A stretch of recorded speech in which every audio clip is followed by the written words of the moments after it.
Here we are, George Kambosos. There's my guys from FightHype, Nick Nunan, Nunan boy. What's happening, brother? To the brand new ferocious boxing. Here we are, hey? It's been. It's up and running. It's official. It's up and running. It's official, and you know, we've been putting a lot of hard work, you know, behind the scenes in our training. You know, we've got everything that we need for training, and bit by bit we're putting the rest of the stuff that's got to get done. Got some mirrors and some other fancy kind of stuff, but this is where we go in the trenches, where we put in the work, and you know, it's a good place where, you know, myself and my team and my people can just stay focused, stay zoned in. That's why I built this. That's why I invested in myself and invested in my gym, you know, in the team. So let me walk you through. Let me show you. Show us around. The abstract turf. We've got all the nice bags, the body bags, where we land them beautiful body shots. Nice, I think you got a bit of a dent in one of these bags over here. I was bashing one of them earlier, so that's what happens. We bring new bags in, and after a few weeks, you've got to get some new ones in. But it's amazing. It's a beautiful, beautiful thing, and something that I've been, you know, for a long time, wanted to do. I want to open up my own gym for a long time. How good's this one, George? Beautiful piece. This is all airbrushed. Great moment from the last fight. And my father in the back there. They got my manager Peter Khan. He's facing that way. He's facing the other way. My father, my co-manager Jim Kambosos there too. So it's unbelievable if you actually look inside all the detail. It's all airbrushed. It's all unbelievable job, and it's just nice to have. Out of all the photos, George, that from that fight, is this one of your favourites, or if the most favourite one? It is a good shot, because it's like I knew this would happen. I knew how much work I've put in for over the years, and the amount of work I continue to put in now. I knew this would happen, and it is a great shot. But I got some cool shots I'm going to show you in a bit of other, you know, great moments in that fight, and other great moments in my career as well. Got the flags. Got the flags. Yeah, I've always got my flags with me. I've got to put them up later on. Got the ferocious custom ring, a 6x6 ring by my great friends at SMAI. They look after me. They always, you know, supporting my career, and you know, they do the best, you know, boxing gear, the rings, the bags, the whole lot, you know, in the world. As we move here, we're still fixing up a bit of flooring. These beautiful mirrors, they're going to get done next week. And, I like this part in here, in this section here. This is all going to get moved out. This is all going to get taken out. This section is going to be a nice black sofa, so you can sit there, watch the sparring. You might have some VIPs coming in, some important people. My kids, my family, they can sit there and watch Dad, you know, do his thing. We're going to get the nice big poster for, obviously, the big fight between me and what's his name, Devin Haney. So we'll put that up there. You know, a nice neon sign here, and you know, this is a good place where I just zone in. I keep that tunnel vision and, you know, full focus towards the big fight, June 5th. June the 5th, all eyes, Kambosos versus Haney. Was this always a goal for you, George, to have your own gym? This is not so much for training others, this is for you to particularly get away from the world and just, you know, have your inner circle in here, very, very close people in here, and just zone in on that? Yeah, it really has been. It's always been that dream of mine when I'd be in that time where I can open my own place, private place, have my own team, my own people, my American team, which will be here all next week, the sparring partners, and just a good, you know, group of people that, you know, want to work hard, want to put in that extra bit to get to the top, and to continue doing what I do best in the gym. This is where I do my best work, you know, when I'm training hard and putting in the work. So, and it's unbelievable. It's a great place, and something I've dreamed about for a long time. And I remember as a young kid, I said to myself, I can't wait to have my own gym, my own brand, my own, you know, logos everywhere. And today it's here, you know, it's. Because you're doing it for, you're building your new mansion, you're building your new gym. There's a lot in the works. No mansion. Aren't you building a new house? No. I got my place now. I'm happy with. I will move somewhere else. But didn't you just move? I did move. Yeah, moved to a new place. But that place already. But no mansion. No mansion. I like to stay low key. You know, I'm not here for the fancy stuff. You know, I'm smart with my money, and obviously I'm investing it here into this beautiful gym. You know, make sure I've got the best of the best. We've got the big office up there, which will have our recovery. Yeah. A little section in there, the infrared sauna, the compression boots, and all the good stuff up there. So I'd rather invest in myself, you know, to further my career, to get better in my career. And that's how I am. I'm never content, you know, with what I've achieved. I look at these belts and it's okay.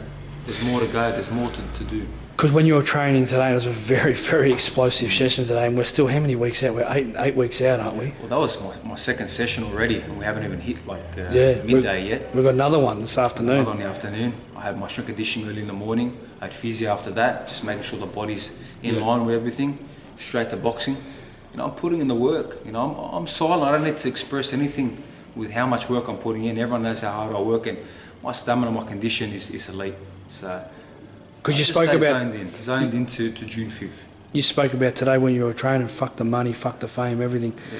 You're still extra focused. I still got that chip on my shoulder, like nothing, like I'm a contender on the rise. Like I said, these belts, they're fantastic, they're great, they're the hardware, but does that really motivate me? No, my motivation comes from my legacy and what I'm trying to achieve, and trying to get to a great place. And for the love of the sport, I love this sport. I love fighting. I actually love fighting. I'll fight today. If Devin Haney was ready to fight right now, we'll fight right now. When I went and done the big press conference, at Marvel Stadium, I would have fought right then and there if he was there. So I love fighting. It's for the love of the sport, and the rest is to secure my family.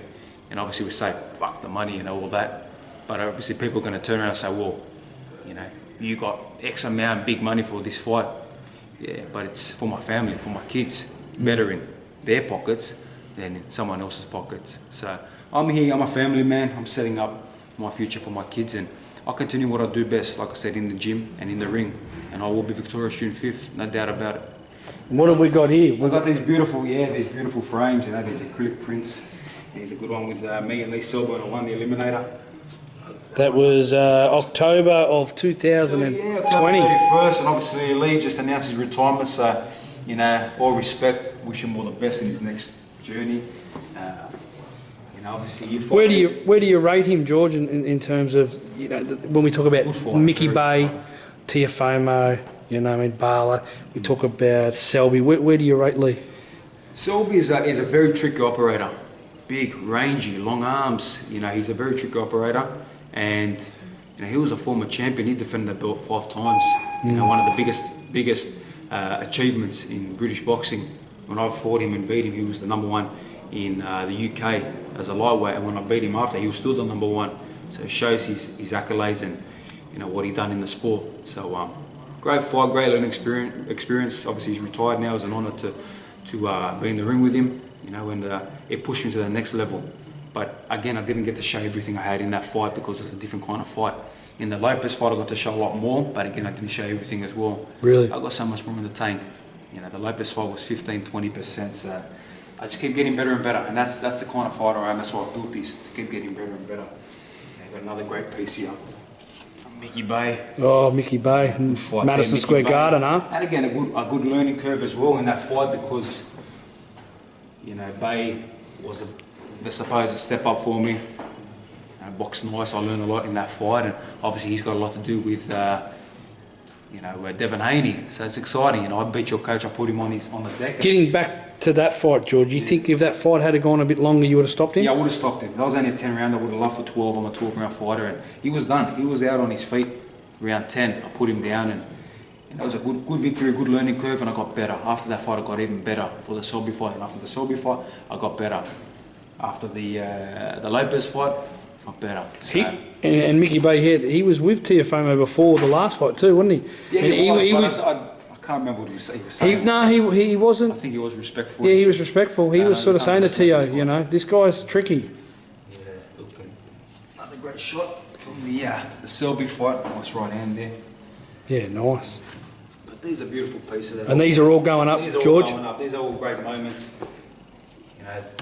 People forget about the hard fights I had here in Australia, absolute war. Well, this was in New Zealand, but obviously my big fight with another Australian, Bala, who was huge for the lightweight division. He was an Australian champion, Commonwealth Games representative, and I absolutely battered him, fractured eye socket, and literally.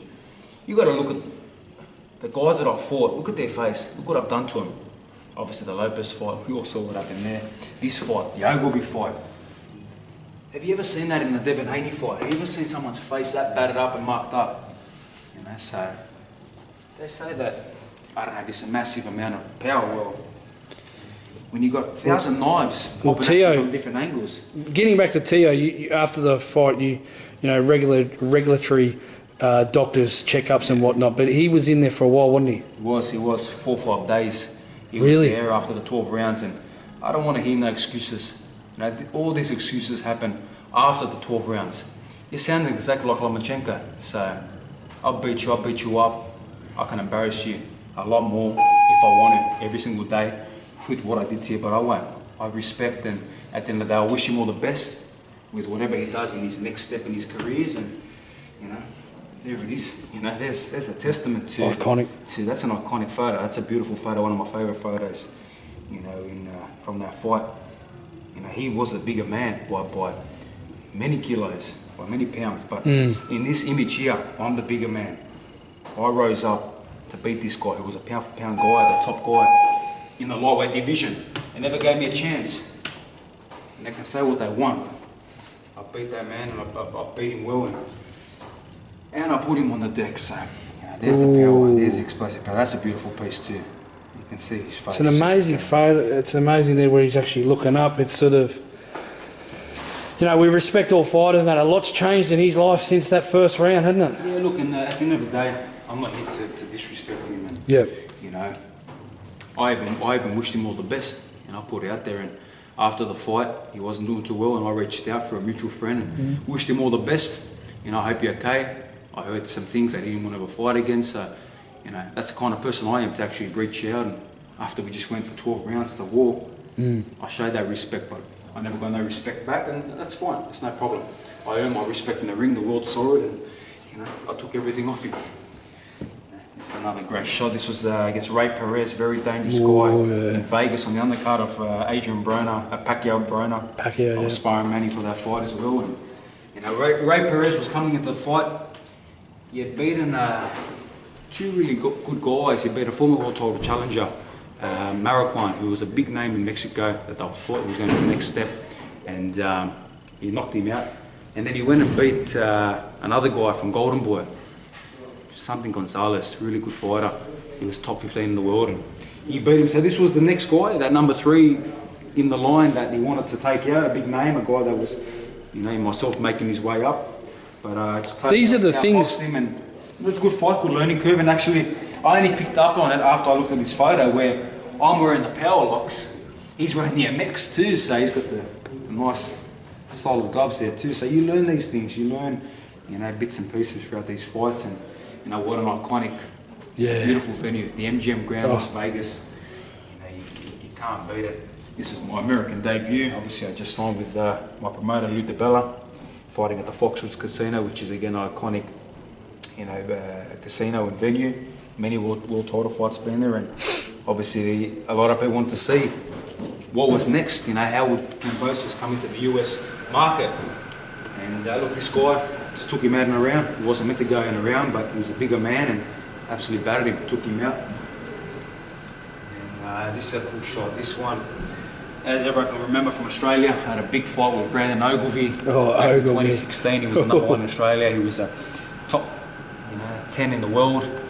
You know, and again, absolutely battered him. Got the nice headbutt there on the top of the head, and you know, that's the battle wounds I still, hold to today. But all respect to Brandon, we had some great fights in the amateurs, and we done it in the pros over 12 rounds. We gave the fans their money worth that night. But George, this is good for those who don't know. Some of we talk about Perez, the Cormel Balas, the Selbys, the Bays, and that. You've fought some top-notch opponents where this is where I believe, not me personally, I didn't doubt it, but this is sort of when you were doing your resume coming up for Teofimo, you'd been in with some tricky customers. My resume coming up for Teofimo, the guys I'd fought, the tricky customers, the big shows, the tough veterans, these kind of guys, the guys in Australia that had to go through. They underestimated that, the world underestimated that, but I knew deep down I had earned my stripes, as they say. I had earned my position, and the sparring I've done in the gyms, the former champions, the world champions, the legends that I have sparred, I know my worth, I know what I bring to the table, I know what a fighter I am. So, it's a good feeling. After all these years, 10 years, I had to be patient on that road, to get to the top. You know, I got there. I got to the top, but now it's about staying at the top, and that's what I intend to do. That's why I put in the work, extremely hard here in the gym, and The Kambosos way. you know, I continue to get better and better. Do you encourage the fighters, like with we spoke to Terry Nicholas today, who's a fighter. Shout out to Terry, who will be fighting June the 5th on your undercard. Is that, you're the mentor here at Ferocious Boxing and Ferocious Promotions. Is that something you really want Terry to do, probably at the latter stage of this year, going into 2023, to do the Kambosos way? Yeah, look, I'm a testament to the blueprint of, you know, the adversity. You've got to go through the hard journey. Nothing just happens overnight. You know, got a lot of good guys, and you just got to take your time, and eventually it happens. And you know, I'm the mentor for them. I've been there. I've been through every situation. You name it, I've been through that situation in the pro game, from the postponement fights to all types of stuff. You know, the business side of things. So I'm heavily involved in the business side of things as well. My father takes the lead, but obviously, you know, my other co-manager Peter Khan. Shout out to Peter Khan. You know, and they both do the work. My attorney Greg Smith. And I'm heavily involved in all of it as well. I make sure that if I don't agree with it, then most time ain't going to happen. So we've got a very good team, and I've been through all this. And this is where I can put my input, and I am putting my input into the guys that are with us, that will train here, that are part of our team. You know, so it's good. It's a good. But for you, George, you sort of came up where you were just leading it your own way. Yeah. With Terry, will it be like, we go back to 2016, 2017, when you were over in the Philippines, in some very dangerous areas in Mindanao. You know, when you do, will you instruct Terry, you'll take him over there like for 2-3 months? Is that a plan? That is the plan. That is the plan, but as well, they're in a position, and obviously I'm in the position now to bring my team here, my American team here. So obviously my lead coach, Javier Centeno, will be here joining, you know, my Australian coach now, Ronnie Sinclair, and you know, the team here, my strength conditioning coaches. They will bring guys in. They'll bring Americans in. We've got Xander Zayas coming in. You know, shout out to Xander. So, hell of a fighter, big name now in the US, and we've been in there together for a long time before he even had his pro debut. So that's great sparring for obviously Terry. For Terry. And for other guys here in Australia as well. That you're going to bring a few down? So we're going to bring guys in. We're going to have the right team here.